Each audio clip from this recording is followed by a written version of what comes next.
نحمده ونستعينه ونستغفره ونعوذ بالله من شرور أنفسنا ومن سيئات أعمالنا.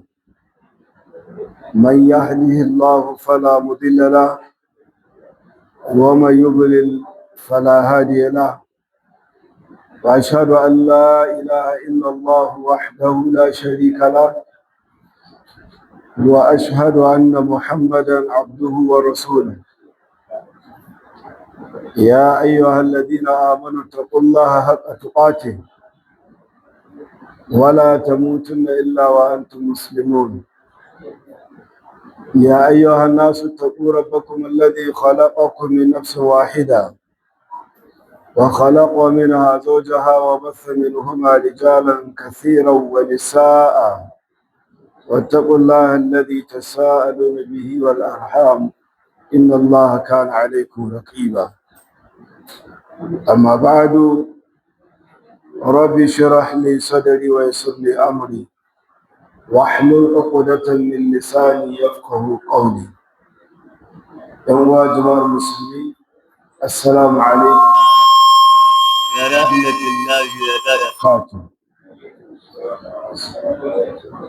Yau muna Litinin 23 ga watan Zulqa'ada. Hijira na da shekara 1447, daidai da 11 ga watan 5 miladiya 2026.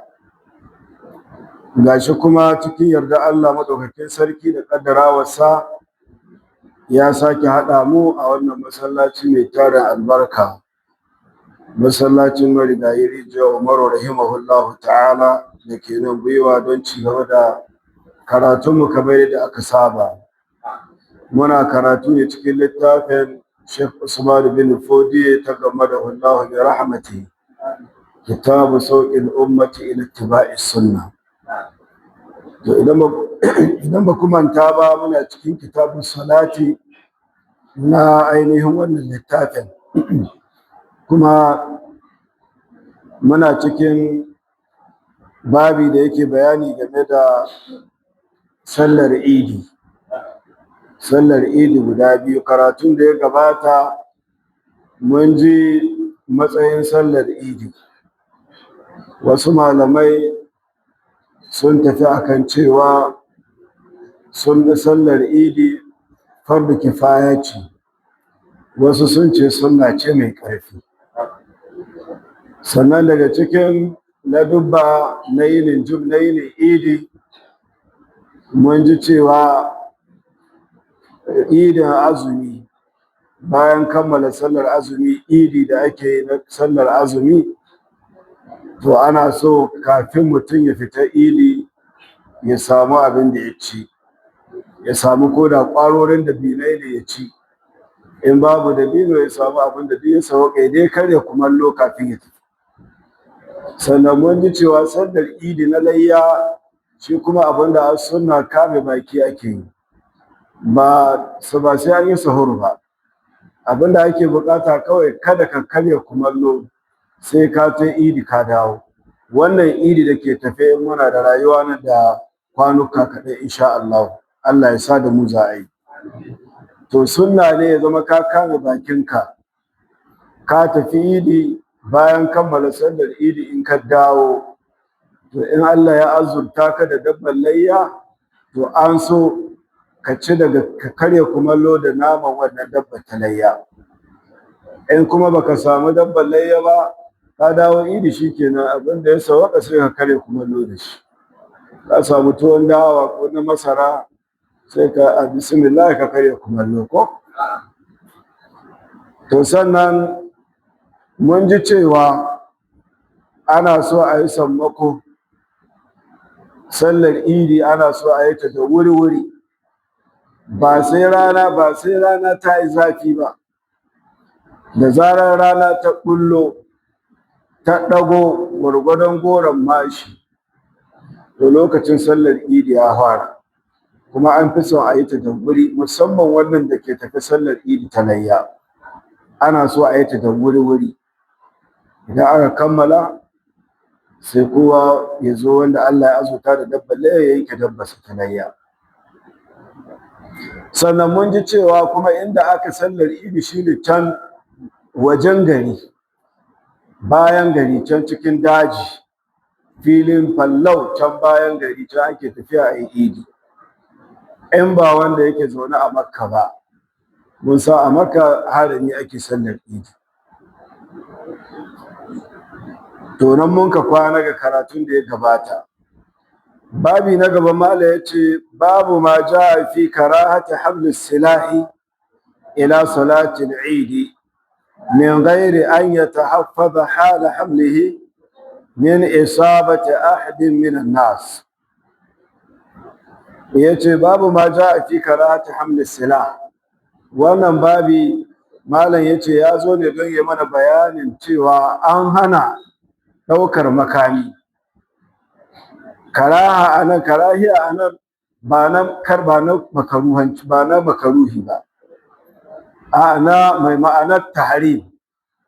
Wato an haramta, haramun ne mutum ya ɗauki makami ila salatin idi, ya tafi da shi wurin sallar idi, min gairi an yatahaffaza hala hamlihi, ba tare da ya kiyaye lokacin da ya ɗauki wannan makamin ba tare da ya kiyaye ta min isabati ahadin min nas, ba tare da ya kiyaye cewa kada ya samar da wani daga cikin mutane da wannan makamin. Matuƙar ba zai iya kiyaye cewa wannan makamin da ya tafi da shi ba, ya ɗaukai ya tafi ko ba tare da ya tsare cewa kada ya samar da wani da wannan makami ya cutar da shi. Don haka haramun ne ɗaukan makami ka tafi da shi idi, matuƙar ba ana cikin hali na tsoro ba. Ƙila kuna gudun maƙiya su farmake ku a kuncin sallar idi, su kai muku attack, su mamaye ku, da wannan bai yiwa ku tafi hannu biyu. Dole wannan ta zama wajibi a kare kai. Amma dai ana zaune lafiya ba matsalar komai, ka ɗauki makami, yuƙa ko wata adda ko wani mashi mai tsini ko wata bindiga, ka je da shi wurin idi, to wannan shari'a ta hana. Don me? Saboda kada ka samar da wani da wannan makami ka cutar da shi. To shine malam yace wa fi sahih al-Bukhari, hadisi ya zo a cikin sahih al-Bukhari, qala al-Hasan al-Basri rahimahullah yace nuhu an yahmilu silaha yawma idin, an hana mutane su ɗauki makami a ranar idi su tafi da shi wurin idi, illa an yakhafu al-aduwa, sai fa idan suna tsoron makiya su kai musu farmaki. Misali yanzu irin garuruwan da 'yan ta'adda suke kai ma hare-hare, kowane lokaci suna iya shigowa su mamaye mutane, su kakkashe na kashewa, su raunata na raunatawa, su kame na kamewa. Su kaga ai su wajibi ne su tai da makamansu idi. Duk mai bindiga ya ɗauki abitai a sa ta gaba. Don me? Saboda kariyar kai wajibi ne. Shari'a ba ta yadda ka zauna saga gaba, ƙaton banza ya zo ya ɗauke ka ƙosa ya kashe ka ga banza, ba ka mai babu laifin tsaye babu na zaune. Wajibi ne ka kare kanka. Manzon Allah sallallahu alaihi wasallam yake cewa man qutila duna malihi fa huwa shahid. Duk wanda aka kashe shi wurin kariyar dukiyarsa ya yi shahada.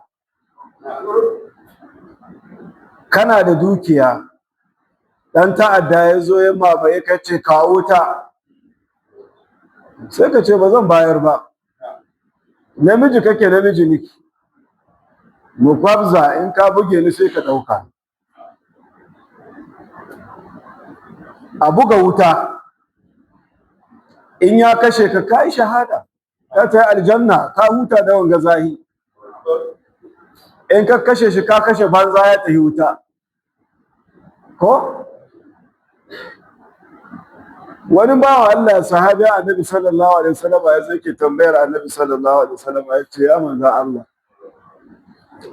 ce idan mutum ya zo ya ce mini in ba shi dukiyata sai in ba ya ce kada ka ba shi ya ce to in ya yaƙe ne ce ka yaƙe shi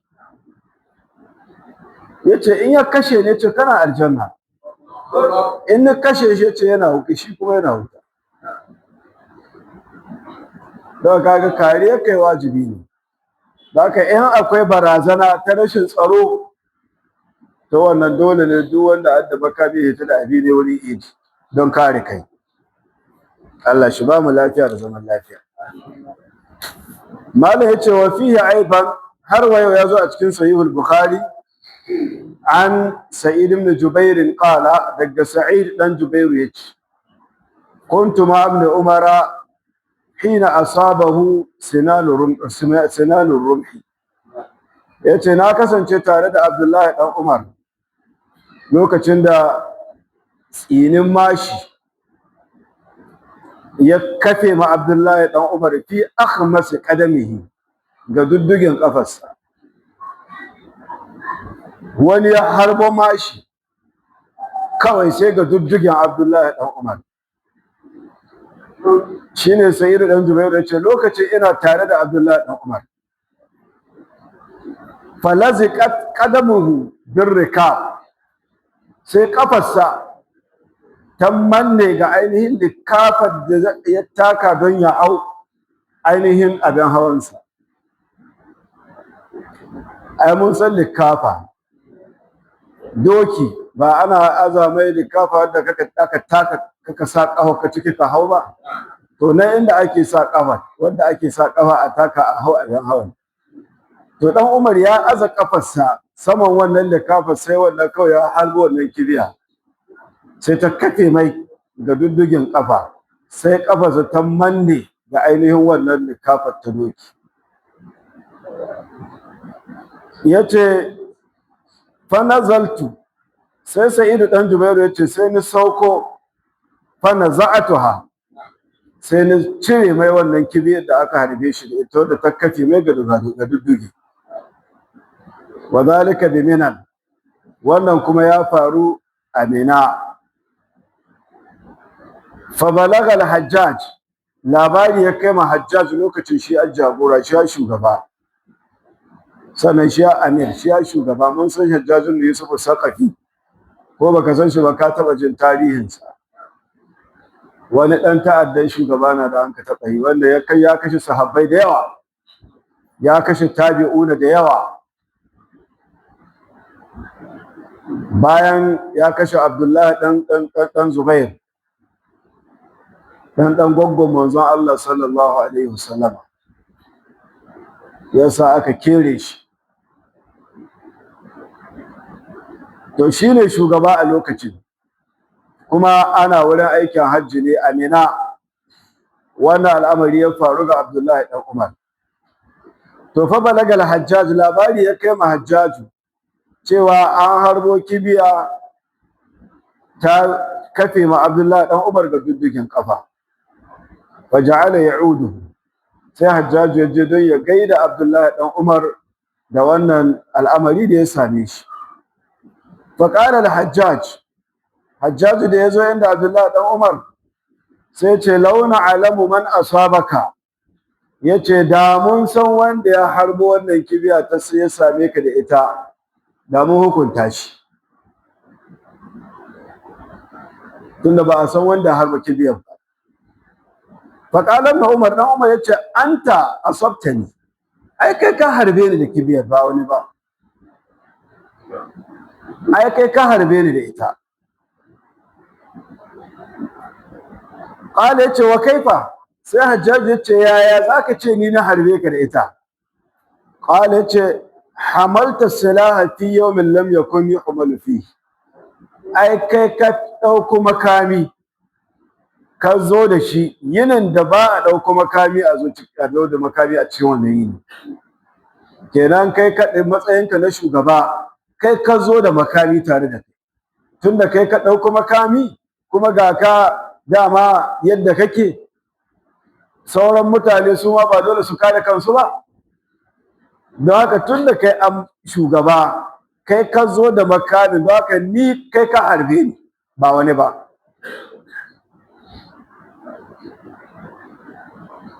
cikon ruwayar da malam bai kawo bai ce wa adakhalta silah al-harama ka shigo da makami a cikin harami wa lam yakun yudkhalu al-haram ba azan ana shigowa da makami ba a harami kai kuma matsayinka na shugaba ka dauko makami ka shigo da shi harami don haka dole mutane su ma su yi koyi da kai su dauko makamansu don haka ni kai ka harbe ni ba wani ba don antal musabbab kai ka sabubantar da aka harbe to kun ga wannan yana nuna mana haramcin a ɗauki makami a je da shi idi don me saboda gudun kada a cutar da wani da makamin nan saboda ita shari'a musulunci babu abin da tabba muhimmanci kamar kariya ga rayuwar musulmi ta kare rayuwar musulmi ta kare mutuncinsa ta kare dukiyarsa ta kare dukiyarsa ta kare nasabarsa don haka duk abin da zai cutar da musulmi shari'a ba ce da shi ba to shi yasa aka hana ɗauki makami a je da shi idi don haka kada ranar idi ta zo ka ɗauki wata adda ko wani mashi ko wani mai kada ka je da shi idi ko da ko dan tauri kake ka bar taurin ka gida haka dawo mun gane ko ai yan tauri na zuwa idi ko kuma wasu suna daukar sanduna wasu su dauki yuƙaiƙai wasu su dauki mi da mi to wannan ba a zuwa idi da makamai shari'a ta hana sai babi na gaba mala yace ma jaa fi mukhalafati tariqi fi ruju'i min al-eid shi ko wannan babi zai karantar da mu wata sunna ta saba hanya wato canza hanya lokacin dawowa daga idi idan ka je idi to in za ka dawo hanyar da ka bi to sai ka canza ka biyo wata hanya me hikimar da ke ciki shine duk inda ka bi da kafafuwanka to wannan wuri zai maka shaida gobe alkiyama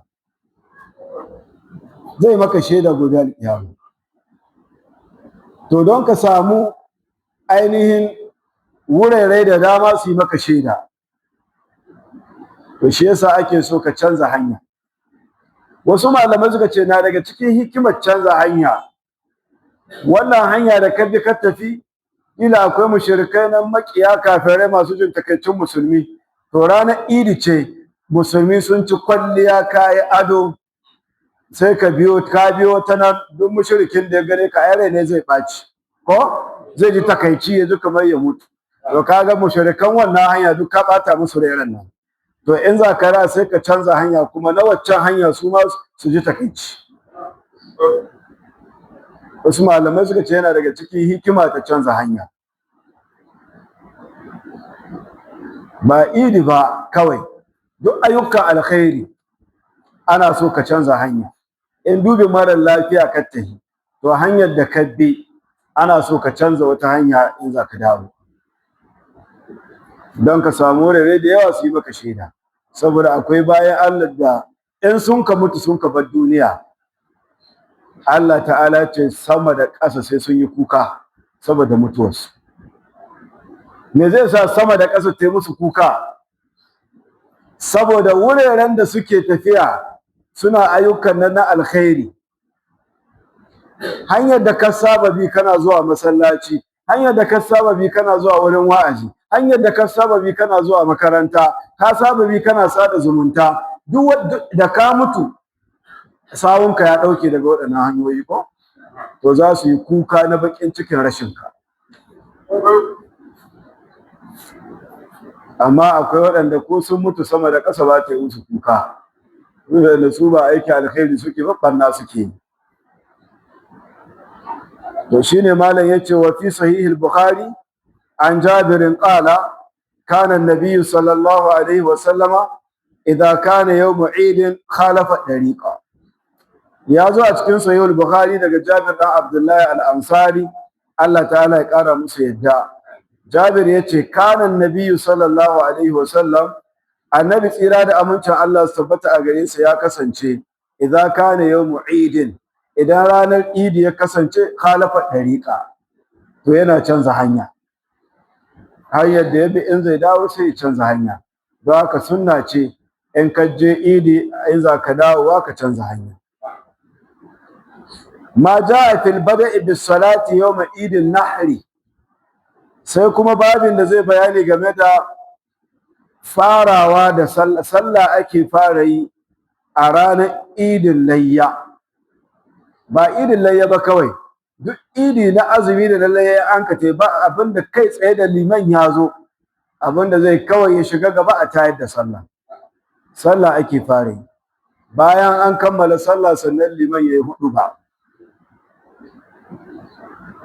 wa fi sahih al-bukhari an al-bara' qala سمعت النبي صلى الله عليه وسلم يخطب فقال إن أول ما نبدأ من يومنا هذا أن نصلي ثم نرجع فننحر فمن فعل فقد أصاب سنتنا. yace ya zo a cikin sahihul bukhari daga albara'u dan azib Allah ya kara musu yadda, da albara'u da mahaifinsa azib duk sahabbai ne.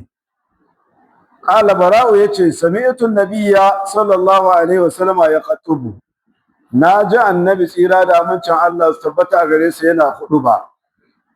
fa qala, a cikin hudubarsa ta ranar idi yace inna awwala ma nabda'u min yawmina hadha an nusalliya.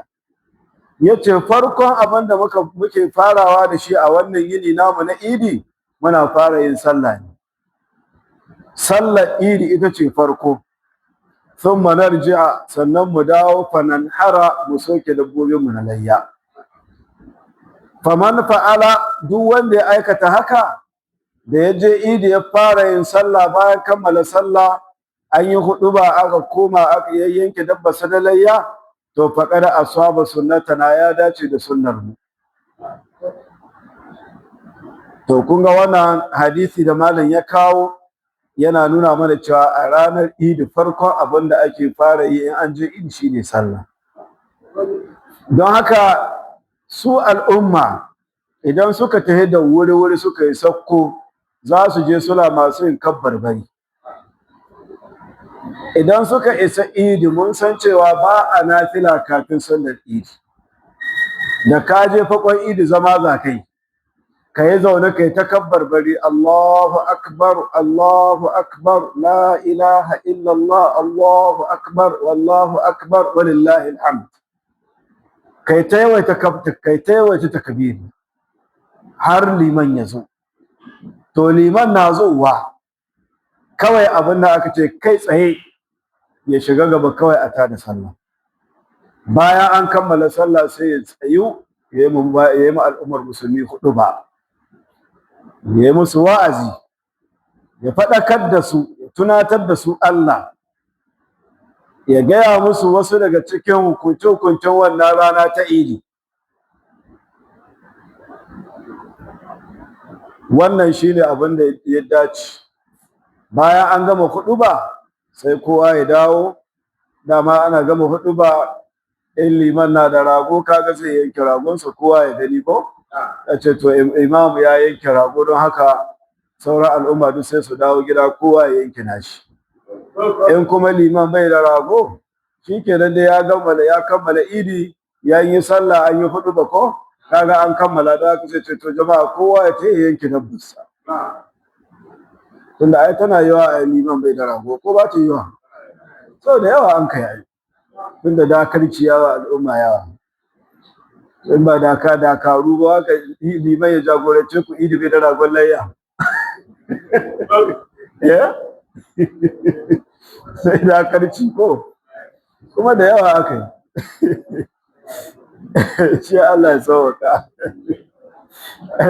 ana ta rabar raguna yanzu lokaci za ga ana ta cika hilox ana ƙara wa masu ƙarhi ko a gidajen manya aka ta aika manya shanu da raguna ga wasu limamai da sauran masu jagorancin addini ko tunkiya ba su da talayya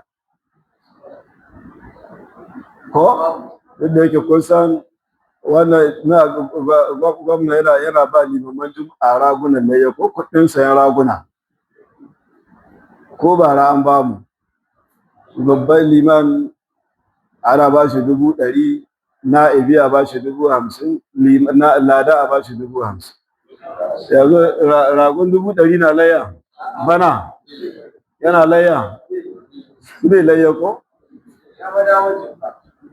don haka kenan gwamna ya ƙara na in bai da na ai abinda aka faɗa ma duniya su abinda suka faɗi cewa suka yi sun ba limamai da na'ibai da ladanai kuɗin sayan raguna ko ba haka aka faɗi ba kuma kuɗin nan ba su sai musu raguna don haka su al'umma in kai ka sai abinka kai turka kana liman ka jawo abinka ka to abin da kallo ragon gwamna na kai ka gani su mun kawa siyasa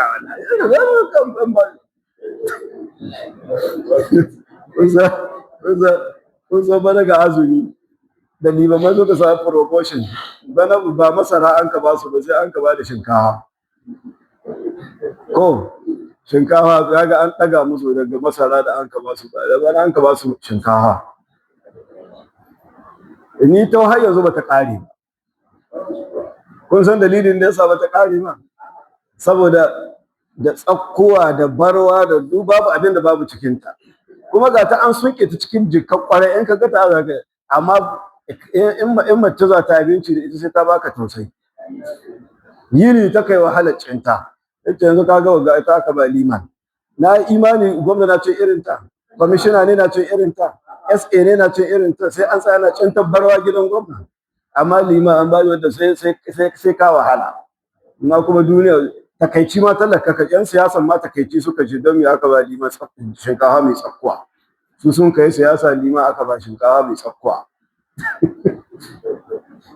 to ai kokari ko tunda an yi waɗanda ba su babu ruwansu a ya yi kokari irin nashi kai ko ai shi mutum gwargwaro abin da aka yi ba ya yi abin da ba a samu masu yi ka taɓa jin tarihin jihar da ka ba lima alawansu da azumi daga layya da sauransu babu za ka ya yi kokari irin nashi Allah sa ka mai da alheri ya ba shi iko ya gyara ya ƙara duk abin da ka kashe ma addini ba ya hasara ba mun gane ko in dai kwallo harkar banza ane mata budget ane mata har minista aka yi kwallo har commissioner aka yi kwallo ko kuwa an kashe kuɗi ba a san iyaka ba ga kwallo a ɗauki nauyinsu a gina musu gidaje a ɗauki nauyin abincinsu da abin shansu a ɗauki nauyin likitocin da ka kula da su masu wasa na banza da yoyi ina ga wanda ka jagoranci al'umma ga addini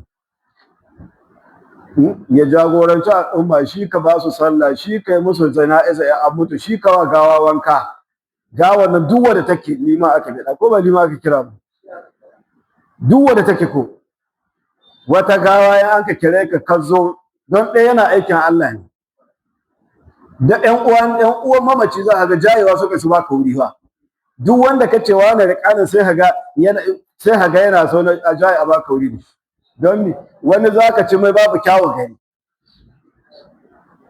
tuwahi ne duk zawuna da amai kafin rayuwa ta hita duk liman zai tuɓe su ya wanke shi tsabal ya sa shi cikin sutura ta yi ya ɗaukai kuma a aje mai liman shi ya yi mai addu'a ya roƙa mai gafara Allah ya bi shi har a turbuɗe shi makabarta in ka tashi armewa kaka ga daɗi ma addu'a liman ka ɗarma armi to wanga don Allah ne illa don an taimaka mai don an kyautata mai an yi da yi an ka taimaki ɗan ƙwallo ɗan dambe ɗan kokowa ɗan rawa mawaƙi baban baɗe ka nemi motocin da bambaɗawa ka hawa baban baɗe aka ɗaukar mota ta miliyoyin kuɗi a bashi kuma a ƙara mai da dumbujin miliyoyin kuɗi. Baka taɓa jin mutane sun yi koke ba don me za a ba mawaƙiwa ne miliyoyi amma an ba liman 50,000. Wai takaiciwa ka ji don me za a ba liman 50,000. Allah ka shirya da mu. To saboda haka wannan annabi sallallahu alaihi wasallama ya ce farkon abin da za mu fara da shi a irin wannan yini namu na idi an nusalliya. Ya ce sallah muke fara. Thumma narji'a, sannan mu koma fanan hara, sai mu soke dabbobinmu na layya. Faman fa'ala faqad asaba sunnatana. Wanda yayi haka annabi ya ce ya dace da sunnar. Don duk abin da za ka yi ka tabbata ka aikata shi ka dace da sunna. Duk ibada da za ka yi ka tabbatar da kayata ta dace da sunna. Shi yasa malam mai adada Allah shi mishi rahama yace wala yahillu lahu an yaf'ala fi'lan hatta ya'lama hukumallahi fi. Bai halatta ga musulmi ya aikata kowane irin aiki ne har sai ya san menene hukuncin Allah. Ni a hukuncin da Allah ya game da wannan abu, ya Allah ya ce aishi, ya manzo Allah ya ce. Kenan duk abin da za ka yi kasuwanci ne za ka yi, to kada ka yadda ka tayi ka fara kasuwanci sai ka samu ilimin yaya ake kasuwanci a musulunci. Wane irin nau'in kasuwanci musulunci ya da shi, wane irin nau'in kasuwanci musulunci ya bai da shi ba. Ba haka ɗaya don ka samu kuɗi kawai ka je ka buɗe shago ba kamar da ake yanzu. Zancen waya ta a nemi ilimi ya ake kasuwanci ya ko taso, ba ko ka damuwa da shago ya buɗe shago, wai musulunci na da alaƙa da shago ne. Shi yasa kasuwancin musulmi bai da bambanci da na inyamuri. Don me? Saboda ba a sani ba, a jahilci ake. Sai ma ja'a fi takbiri ayyama minan dubur salawat. Babi na gaba zai bayani game da cewa kabbarori ake yi a yunukan Mina. Kwana uku da ake yi a Mina.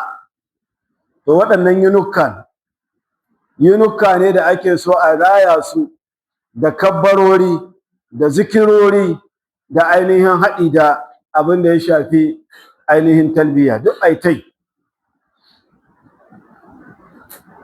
Ya ce dubura salawat a ƙarshen salloli na farilla. Da duk an kai sallah ta farilla ana so musulmi su yi kabbarori. Kuma kabbarori nan ba a sirce aka so su ba, wannan sa aka yi ku fitar da muryar. Mun gane ko?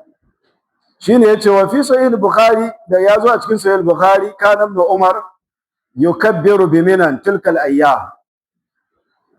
Dan Umar ya kasance yana yawaita kabbarbari a Mina a waɗannan yunuka da ake da alhazai suke kwana Mina. Kwana nan uku da alhazai suke yi a Mina. To dan Umar yana yawaita kabbarbari a irin waɗannan yunukan.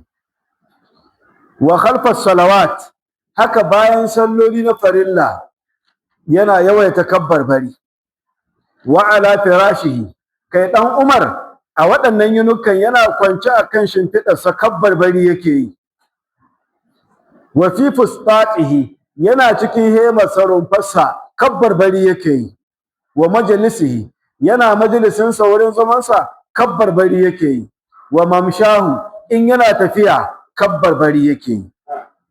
Wa tilkal ayyama jami'an, kai dukkan wa'annan kwana uku na Mina Abdullahi dan Umar yawaita kabbarbari yake. Wa kana maimunatu tukabbiru yawman nahari, ita ma Maimuna tana yawaita kabbarbari a ranar sallah. Wa kunnan nisa'u yukabbirna khalfa Aban ibn Uthman, mata su ma suna yawaita kabbarbari bayan Aban dan Usman. Wa Umar ibn Abdul Aziz, haka Umar dan Abdul Aziz shi ma yana yawaita kabbarbari layaliyat tashriqi, dareren nan da ake kira ayyamut tashriq. Su ne dai kwanukan Mina, yunukan shi ake kira na shanya nama. Bayan an yi sallah yau, gobe da jibi, su ne ayyamu tashriqi. Ma'ar rijali, tare da sauran mutane fil masjid, cikin masallaci, su yawaita kabbarbari. Allahu akbar, Allahu akbar, la ilaha illallah, Allahu akbar, Allahu akbar, walillahi alhamd. Haka ake tai, haka suke tai. Amma mu yanzu haka kunya mutum yake ji, mutum zai hito da gidansa zai zo idi ba kajin sautin kabbarbari na tashi. A zamanin sahabbai a Madina idan ranar idi ta yi, to jin ka kai wadda kasan ƙudan zuma sun tashi, sautin kamar wadda kukan ƙudan zuma, haka za ka ji ziza ta zikirori kabbarbari da sahabbai suke yi. Rannan sunna ne ka buɗe murya ka kai kabbarbari, amma ba ka ɗaga ka kuma wadda ake ta ihu ba ana a'a.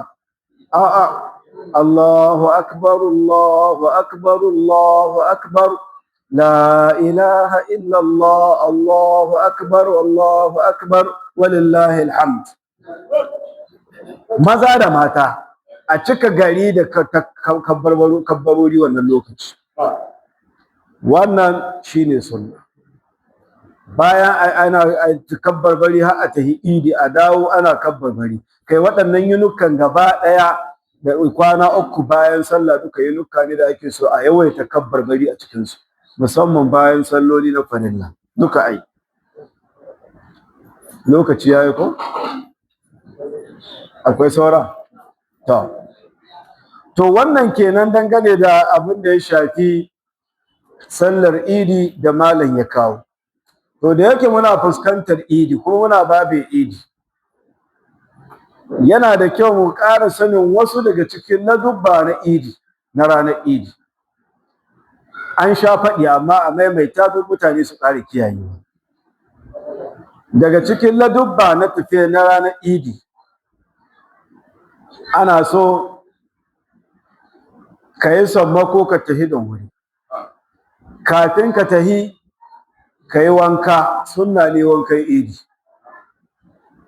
Wankan idi siffarsa guda da wankan janaba, siffarsa guda da wankan juma'a, abinda bambancin su kawai shine niyya. In ka zo za ka ƙudurta cikin zuciyarka, kamar yadda malam mai risala Allah shi mishi rahama yake cewa an-niyyatu mahalluha al-qalb. Yace niyya bagirin da ake ƙulla ta shine daga zuciya ake ƙulla niyya. Zaka sai ka ƙudurta ainihin shine bambanci kawai, niyyar wankan idi. Bayan ka kammala wanka, ka zo ka shafa mai, ka shafa turare, ka samu sababbin tufafi in kana da su. In baka samu damar sabon ɗinki ba, ka duba cikin tufafinka wanda an mafi kyau, sai ka sa shi kai kwalliya da shi ka tafi idi. In ba nesa bane idin da zaka tafi, ko kuma kila baka da isassan lafiya, to abinda an ka so ka tafi ƙasa. Amma in baka da isassan lafiya ko kuma wurin yana da jayawa, to sai ka hau abin hawanka ka tafi. Ana tafiya ana kabbarori. Idan an ka je idi ba a sallan nafila kiran idi. Da yawa za ku ga mutane sun zo sun kabbarta nafiloli. Ba a kabbara a idi, ba a nafila kai, ba a nafila a idi. Ka je ka zauna kai ta kabbarori har liman yanzu. To wannan a takaice kenan. Muna roƙon Allah shi sa idin ga da attahe da mu za a yi. Ma Allah shi hore mana abin da za mu yi layya, kowa duk wanda bai da ragon layya Allah shi bashi. Wanda bai da shinkafa tuwo Allah shi bashi. Mu ci gaba kun ce akwai lokaci ko? To ma jaa fi salatul istisqa. Wannan babi zai bayani game da sallar roƙon ruwa. Idan aka samu matsala ta fari, to sunna ne a fita a je a yi sallah a roƙi ruwa, a roƙi Allah maɗaukakin sarki. Zamanin manzon Allah sallallahu alaihi wasallama, idan an ka samu hali aka shiga cikin yanayi na fari, sahabbai zuwa suka su tarar da annabi sallallahu alaihi wasallama ce ya rasulullah ka roƙi Allah shi mana ruwa. Kamar yadda wata rana yana bisa minbari yana huɗuba ranar juma'a, sai wani bawa Allah ya shigo masallaci, yayi tsaye ya fuskanci annabi sallallahu alaihi wasallama. Manzo Allah ya yanke huɗuba, yace mi a sha'aninka? Yace ya rasulullah hanyoyin arziki duk sun yanke gaba ɗaya. Ruwa sun ƙasa ta bushe, gonaki sun bushe, shukoki sun bushe, babu ruwa hari. Ya Rasulullah, ka roƙan mana Allah shi mana ruwa.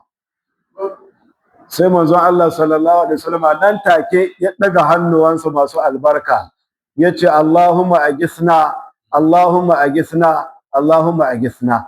Kun san addu'ar roƙon ruwa ita tana da bambanci da irin wanda da muka roƙa. Ita haka akai, daga hannuwa ake haka. Yana wannan addu'ar marwayacin hadisin yace lokacin da yake wannan addu'a sama fayau take, babu alama ko gajimare, babu bale girgiji, amma yana daga hannuwansa masu albarka yana yin addu'a yace kawai sai muka ga wani girgije ɗaya ya bullo bayan dutsen salau, yana kawo tsakiyar sama kawai sai ya bubbuɗe ya watsu, sai hadari kawai sama ta game. Yace sai ruwa, sai da an kai sati guda ana makaka ruwa. Da juma'a ta kewayo sai wani mutum shi ma ya shigo. Wasu malamai suka ce to ko wancan ne na wancan wanda ya zo ce ayi addu'a ayi ruwa ko kuma wani. Annabi sallallahu alaihi wasallam yana hudu bai ce ya Rasulullah, duk gonaki abubuwa duk harka ta lalace, gonaki shukoki sun bi ruwa, gidaje sun roshe, hanyoyi sun yayyanke, ambaliya ta yawa, ka roki Allah shi dauke mana ruwan haka.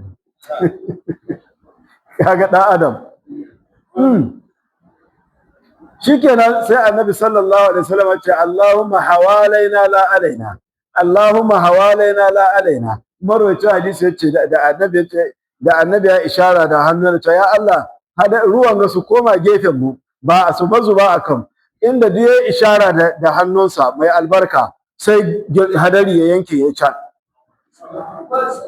Daɗa sai ruwa sun kaji hadari ya koma sun ka kama zuba cikin hadamu, cikin itace, cikin rafuffuka, sama kenan gari ya koma fayo. Don haka a zamanin Annabi sallallahu alaihi wasallam idan an shiga hali na fari, sahabbai zuwa suke su roki Annabi sallallahu alaihi wasallam ya yi addu'a. To idan ranar Juma'a ne nan take zai yi addu'a. Haka kuma ta kama wata rana Annabi ya fita can fakon Idi kamar yadda zamu ji, bari mu karanta hadisin.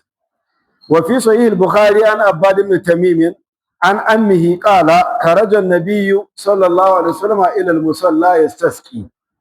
yace wata rana Annabi sallallahu alaihi wasallam ya fita zuwa hukun Idi, ta inda aka sallar Idi shine al-musalla, yastasqi, yana neman ruwa, ma'ana ya roki Allah madaukakin sarki ruwan sama.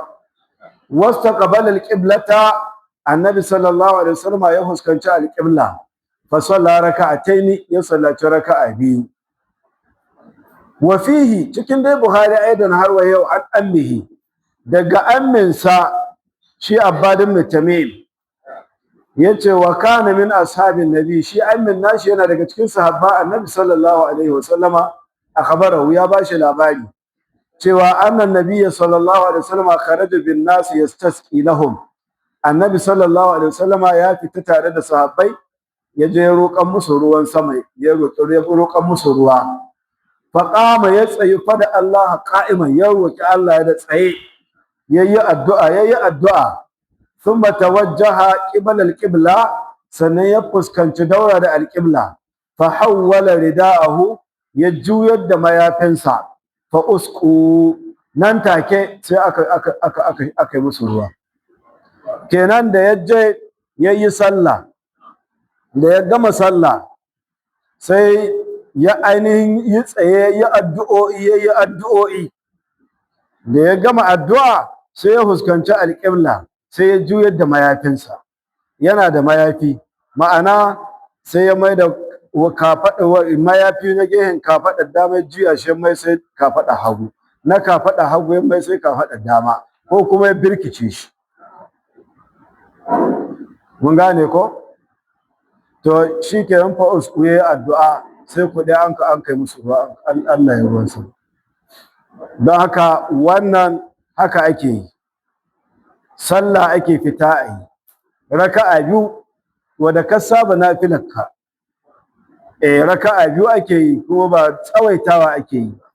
In an kai sallah raka'a biyu, liman ya shiga gaba ya nafila raka'a biyu babu kabbar babu iqama babu kiran sallah babu iqama in ya raka'a biyu sai ya tashi addu'o'i ya roki Allah ruwa sai ya juya ya kalli alƙibla in yana da mayafi sai ya birkice mayafinsa don koyi da annabi wa fihi aidan har wa yau cikin sahih al-bukhari an ammihi daga dai amminsa shi abbad dan tamim cewa annahu sallallahu alaihi wasallam salla raka'ataini annabi sallallahu alaihi wasallam da yaje sallar roƙon ruwa raka'a biyu jahara fihi ma bil qira'ati ya bayyana da karatu kenan yadda ake sallar roƙon ruwa bayyana ake yin karatu raka'a biyu sai liman yayi karatu a bayyane a gama addu'o'i sannan da sai a roƙi Allah sai a dawo insha Allah mafi yawanci za ku ga ko dai tun ana can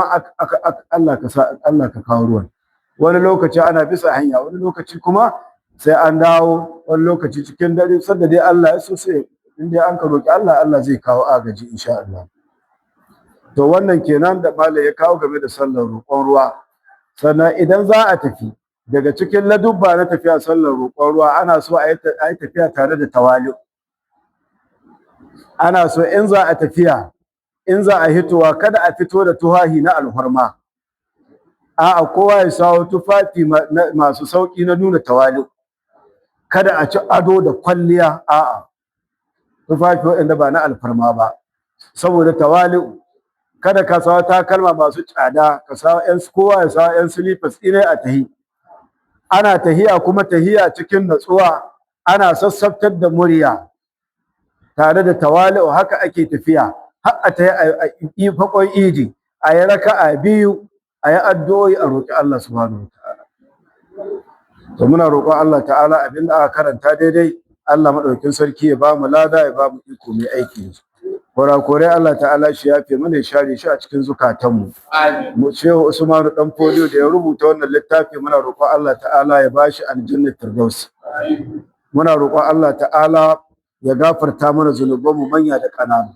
Allah ka gafarta mana ka gafarta ma iyayenmu ka gafarta ma kakanninmu ka gafarta ma malumanmu al'ummar musulmi baki ɗaya Allah ka gafarta mana Allah buƙatocinmu na alkhairi ya Allah ka biya mana ya Allah duk musulmin da a cikin damuwa Allah ka magance masa damuwarsa ya Allah duk musulmin da a cikin wani bakin ciki Allah ka faranta rayuwarsa ya Allah duk musulmin da bai da lafiya na gida da na asibiti Allah ka ba mu lafiya baki daya duk musulmin da a cikin talauci Allah ka magance masa talaucin nan ka wadata shi ya Allah samarin mu matasan mu da ba su da aikin yi Allah ka ba su ayyukan yi waɗanda ba su da sana'o'i Allah ka ba su sana'o'i masu aikin yi Allah ka sa musu albarka ga aikinsu masu sana'ar yi Allah ka sa musu albarka ga sana'o'insu masu son su yi aure ba su da abin ya aure Allah ka hore musu abin da za su yi aure Allah muna roƙonka marasa lafiyar mu ka ba su lafiya na gida da na asibiti ya Allah muna roƙonka wannan ƙasa ta mu ka gyara mana ita garuruwan mu Allah ka ba mu aminci da zaman lafiya a cikin su Allah ka magance mu da waɗannan matsaloli na ta'addanci da suka mamaye garuruwan mu ya Allah Allah kai mana magani ta'addanci da 'yan ta'adda kai mana maganin masu ɗaure musu gindi ya Allah da inda suke Allah muna roƙonka ka amintar da mu a cikin wannan ƙasa tamu ka kare mu daga sharrin masu sharri ka kare mu daga sharrin arnan cikin gida da na waje ƙasar mu Allah ka amintar da mu Allah muna roƙonka shugabannin mu Allah ka taimake su ka aza su bisa ga abin da shi a daidai abin da yake amfanuwa al'umma yake amfanuwa addini duk abin da ba daidai ba Allah ka kare su da gare shi Allah muna roƙonka siyasan nan da aka fara Allah kai ka san na ƙware Allah ka ba mu su Allah duk inda suke Allah ka zaɓa muna mutanen kirki waɗanda masu son addini masu son al'umma masu son ci gaban ƙasa Allah ka gyara muna al'amuran mu baki ɗaya rabbana atina fid dunya hasana wa fil akhirati hasanatan wa qina adhaban nar rabbana la tuzigh qulubana ba'da idh hadaytana wa hab lana min ladunka rahmatan innaka antal wahhab subhanaka allahumma wa bihamdik ashhadu an la ilaha illa anta astaghfiruka wa atubu ilayka